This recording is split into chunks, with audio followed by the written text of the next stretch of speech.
Hey guys, welcome to the channel. आज PIB का press conference हुआ था जहाँ पे यूनियन मिनिस्टर धर्मेंद्र प्रधान जी ने बहुत सारे बयान दिए और उसमें बहुत सारी चीज़ों का क्लैरिटी आई है। ठीक है, कि सरकार ने अपना स्टैंड क्लियर कर दिया एक तरीके से। मैं आपको बिल्कुल एग्जैक्ट वर्डिंग बता देता हूँ उन्होंने क्या बोला। ठीक है, जैसे कि आप स्क्रीन पे देख भी पा रहे हो, उनके 6-7 मेन पॉइंट्स थे जिससे क्या पता चला वो सब कुछ डिस्कशन कर रहे हैं और अभी आगे क्या होने जा रहा है उसके बारे में इम्पोर्टेंट डिस्कशन होने वाला है। तो आपको वीडियो एंड तक देखनी है। ठीक है, तो उन्होंने क्लियरली बोला कि ज़ीरो एरर परीक्षा के लिए सरकार जो है प्रतिबद्ध है, पहला पॉइंट। दूसरा पॉइंट ये था, स्टूडेंट्स का भविष्य हमारी प्रायोरिटी है।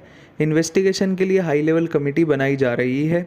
Paper leaked only in specific regions, Patna case को उन्होंने हाईलाइट किया। दोषियों के खिलाफ स्ट्रिक्ट एक्शन होगा, ट्रांसपेरेंसी के साथ कॉम्प्रोमाइज़ नहीं होगा। और जो मेन हाईलाइटेड पॉइंट है ना, जो आज जिस चीज़ के लिए ये वीडियो है, उन्होंने वहाँ पर एक चीज़ बोली कि जो स्टूडेंट्स अच्छी रैंक लाए हैं, आइसोलेटेड घटना के लिए उनके करियर को होस्टेज में नहीं रखा जा सकता। Means no re NEET. ठीक है, सिंपली मीन्स नो रीनीट। मतलब एजुकेशन मिनिस्ट्री जो है पूरी, वो रीनीट नहीं कंडक्ट करा रही 24 लाख बच्चों के लिए दोबारा से। उनका सेंटीमेंट बिल्कुल क्लियर है कि वो दोबारा से सभी 24 लाख बच्चों के लिए रीनीट नहीं करा रही है। और उसके पीछे पॉइंट्स दिया उन्होंने, जो स्टूडेंट्स अच्छी रैंक लाए हैं आइसोलेटेड घटना के लिए उनके करियर को स्टेज में नहीं रखा जा सकता। आप यदि देखेंगे उस प्रेस कॉन्फ्रेंस को तो क्लियर वर्ड्स, यही सेम एग्जैक्ट वर्डिंग थी, जिससे पता पड़ता है कि कोई रीनीट कंडक्ट सरकार नहीं कराने जा रही है। हालांकि माननीय सुप्रीम कोर्ट का डिसीजन आना बाकी है 8 तारीख को। ठीक है, तो उन्होंने स्टूडेंट्स के हितों की बात करी है। ठीक है, तो स्टूडेंट्स के हित कहाँ हैं पहले तो ये नहीं समझ में आया। हर बच्चे के साथ नाइंसाफ़ी हुई है ना। बहुत सारे बच्चे खुश हैं, हमारा सिलेक्शन हो रहा है, यार तुम्हें भी तो नहीं मिला ना जो तुम डिज़र्व कर रहे थे। ठीक है, जिस बच्चे की 5000 रैंक आने वाली थी उस बच्चे की 17000 रैंक आई है। कहाँ से तुम्हारे साथ जस्टिस हो गया? तुम अगर प्रेफरेंस लिस्ट में देखोगे ना, तुम 200 कॉलेज नीचे आ गए हो। ठीक है, तुम्हें अंदाज़ा नहीं लग रहा, तुम इस बात से खुश हो, चलो मिल तो रहा है कुछ। ठीक है, नज़रअंदाज कर रहे हो तुम इस चीज़ को कि चीटिंग हुई है, कुछ तो गड़बड़ ज़रूर है। इतना इन्फ्लेशन पॉसिबल नहीं है। ठीक है, इतना इन्फ्लेशन सच में पॉसिबल नहीं है। अगर इन्फ्लेशन हुआ होता तो पूरी रैंक रेंजेस में होता ना, हर मार्क्स रेंज में इन्फ्लेशन होता। ये सिर्फ 620 से 720 मार्क्स रेंज में इन्फ्लेशन क्यों है? बाकी में तो सब नॉर्मल है। ठीक है, आपने वो डेटा देखा है जो क्लियर है, बिल्कुल जो वायरल डेटा है। 620 से 720 में 58,000 बच्चे आ गए अचानक से, जो कि लास्ट ईयर बहुत कम थे, 17-18 हज़ार बच्चे थे केवल। ठीक है, तो इतना इन्फ्लेशन इस रेंज में कहाँ से आ गया? ठीक है, जबकि 520 से 620 जो बच्चे हैं उसमें 1 लाख बच्चे हैं, लास्ट ईयर 91,000 थे, तो उसमें तो इन्फ्लेशन रेट बिल्कुल नॉर्मलाइज है। ठीक है, बट इस साल क्या ऐसी प्रॉब्लम होगी? कुछ तो हुआ है ना पक्का।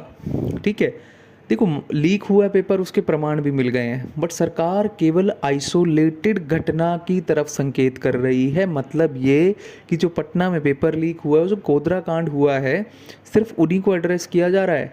और उन बच्चों को सज़ा दे देने से या उन बच्चों को क्लियर कर देने से या एंटी के ऑफिशियल्स को सस्पेंड कर देने से वो बच्चे सेलेक्ट नहीं हो जाएंगे ना, 620 से 655 वाले।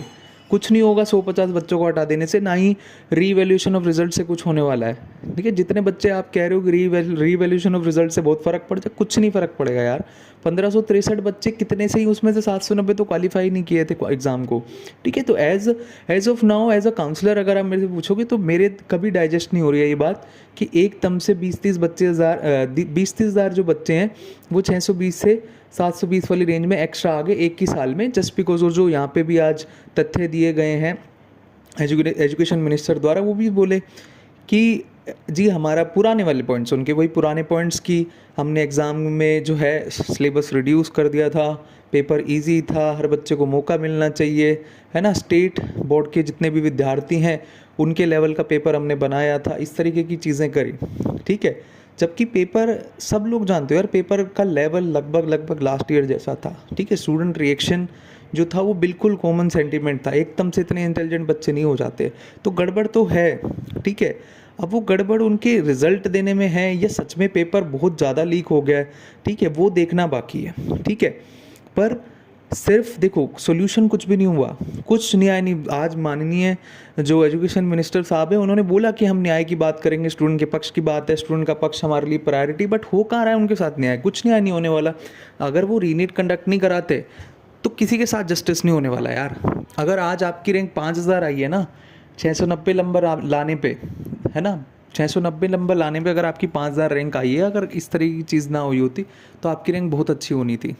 ठीक है, अगर आप 670 नंबर लाए और आप 15-16 हज़ार रैंक पे हो तो आपके साथ अन्याय हुआ है।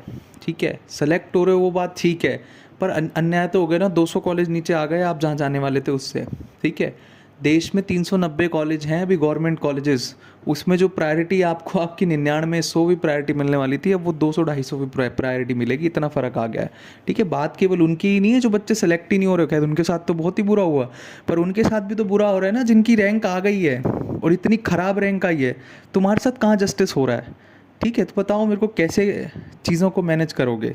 ठीक है, तो जस्टिस तो हुआ ही नहीं, किसी का भी समाधान नहीं किया, सरकार ने किसी का कुछ नहीं किया है। ठीक है, सिर्फ अगर देखो, अगर यही सेंटिमेंट बना रहेगा कि चीटर्स को पकड़ लेंगे, ठीक है, उनको सस्पेंड कर देंगे, सज़ा दे देंगे, पनिशमेंट दे देंगे, स्ट्रिक्ट एक्शन उनके खिलाफ लिया जाएगा, उनसे यार उनका बच्चों का कैसे भला हो जाएगा जिनके 620 से 655 नंबर, वो क्या करेंगे? 150 बच्चे हटा देने से, उनको डिबार कर देने से कुछ रिजल्ट में फ़र्क नहीं पड़ने वाला, ना ही 1563 बच्चों को का रिजल्ट रिवेल्युएट करके देने से फ़र्क पड़ने वाला, कुछ नहीं फ़र्क पड़ने वाला। ठीक है, 150-500 रैंक का खेल ही नहीं है ये, 20-25 हज़ार रैंक का खेल है। वो कैसे सुधरेगी ये मेरे को बताओ। ठीक है, वो कैसे सुधरेगी वो मेरे को बताओ आप। ठीक है, मेरा कोई पक्ष नहीं है, हमारा कोई पर्सनल पक्ष नहीं है इसमें कि रीनीट होना चाहिए नहीं होना चाहिए, मेरे को बस एक सोल्यूशन बता दो आप कि ये सोल्यूशन है, ये होना चाहिए। ठीक है, तो सरकार ने तो कोई सोल्यूशन एज ऑफ नाउ नहीं किया है। ठीक है, ना ही किसी को कोई न्याय मिलने वाला है इस चीज़ से।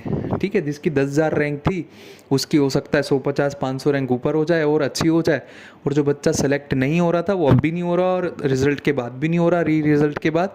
ठीक है, तो कुछ भी नहीं हो रहा। तो आज की जो प्रेस कॉन्फ्रेंस थी वो भी कोई मीनिंगफुल प्रेस कॉन्फ्रेंस नहीं थी। ठीक है, उन्होंने क्लियरली आगे बोला जी हम रीनीट नहीं लेंगे, है ना, इनडायरेक्ट वर्ड्स में घुमा के बोला उन्होंने कि हम रीनीट नहीं ले रहे हैं, है ना। और तथ्य ये दिया कि जिन स्टूडेंट्स की अच्छी रैंक आ गई है, जो बच्चे मेहनत से सफल हो गए हैं, है ना, उनके करियर को होस्टेज में नहीं रखा जा सकता। ठीक है यार, रख तो दिया तुमने, और क्या चीटिंग की वजह से उनका भी तो नुकसान हो चुका है। ठीक है, मेहनत, उनकी मेहनत का पूरा फल कहाँ मिला उन्हें, ज़रा बताओ मुझे। ठीक है, सो यार ये सब चीज़ें हैं, 8 तारीख को देखते हैं क्या होता है सुप्रीम कोर्ट के अंदर। ठीक है, सो जब तक आप पढ़ते रहें, ऐसा ना हो कि उस दिन रीनीट का अनाउंसमेंट हो गया। ठीक है, क्योंकि सुप्रीम कोर्ट के आगे किसी की नहीं चलने वाली, ना ही किसी सरकार की, ना ही किसी चीज़ की। ठीक है, तो जो डिसीजन वहाँ आ जाएगा, Supreme Court has all the powers to reverse all the decisions of ministry and all the decisions of government as well. ठीक है, सो वहाँ पर होगा मेन डिसीजन, तो आपको होप बनाए रखनी 8 तारीख के लिए। 8 तारीख को डिसीजन होगा, वो सबको मानना पड़ेगा। ठीक है, और उसी के अकॉर्डिंगली चीज़ें चलेंगी। एज ऑफ नाउ काउंसलिंग पे स्टे नहीं लगाया गया है। ठीक है, वो तो कोर्ट का मैटर है, कोर्ट का डिसीजन था कि काउंसलिंग पे स्टे नहीं है, तो काउंसलिंग तो अपने टाइम से चलेगी ही चलेगी। ठीक है, अगर 8 तारीख कुछ ऐसा डिसीजन आ जाता है कि काउंसलिंग स्टे करनी पड़ रही है, वो अलग बात है। ठीक है, तो हमारी तैयारी पूरी है काउंसलिंग कराने की भी, और जो बच्चे सेलेक्ट हो रहे हैं उनके साथ भी हम अच्छी तरह एंगेज हैं। यूट्यूब पे भी हम एक्टिव हैं, काउंसलिंग के प्रोसीजर्स भी लगातार सिखा रहे हैं, आपको समझा रहे हैं। ठीक है, तो काउंसलिंग से रिलेटेड तो कोई मैटर ही नहीं है। मैटर ये है कि यार 620 से 655 वाले बच्चे को न्याय कैसे मिलेगा, उससे नीचे वाले तो सेलेक्ट ही नहीं हो रहे थे, वो तो 2025 की तैयारी करो। ठीक है, मेजर जो बात है ना वो 620 से 720 वाले बच्चों के न्याय के लिए है। ठीक है, उनके साथ कोई जस्टिस नहीं हो रहा है। ये स्कैम कैसे हुआ ये तो आउट नहीं हुआ है, क्योंकि पकड़े तो सिर्फ कुछ 20-30 बच्चे ही गए हैं ना, है ना, जो 15-16 बच्चे पकड़े गए हैं बिहार के अंदर और कुछ 5-7 वहाँ, तो 20-25 बच्चों को पकड़ लेने से, उनको जेल में डाल देने से कोई न्याय नहीं होने वाला। डिसीजन लेना पड़ेगा एक बहुत बड़ा। ठीक है, जिसपे बहुत सारे बच्चे सफ़र करेंगे। ठीक है, सो देखते हैं क्या होता है 8 तारीख को। That's all for the video, thank you very much.